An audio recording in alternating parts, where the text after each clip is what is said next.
నమస్కారం గంటారావానికి స్వాగతం. ముందుగా ప్రధాన అంశాలు. స్వాతంత్ర దినోత్సవానికి దేశవ్యాప్తంగా ఏర్పాట్లు పూర్తి. ఎర్రకోట వద్ద భారీ భద్రత, ముస్తాబైన విశాఖ.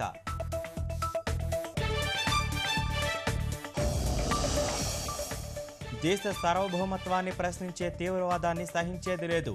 చట్టసభల్లో పనితీరు సమీక్షించుకోవాలని పార్టీలకు ప్రణబ్ పిలుపు. 2018 అక్టోబర్ నాటికి రాజధాని తొలిదశ పూర్తయ్యేలా ప్రణాళికలు. 7 గంటలకు పైగా సాగిన సమావేశంలో సిఆర్డీఏ అధికారులకు సీఎం ఆదేశాలు. ఓటరు కార్డుకు ఆధార్ అనుసంధానం నిలిపివేత. రాష్ట్రాల ఎన్నికల అధికారులకు సీఈసీ ఆదేశాలు.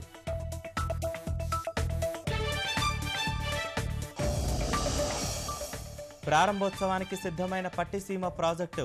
శనివారం జాతికి అంకితమివ్వనున్న ముఖ్యమంత్రి.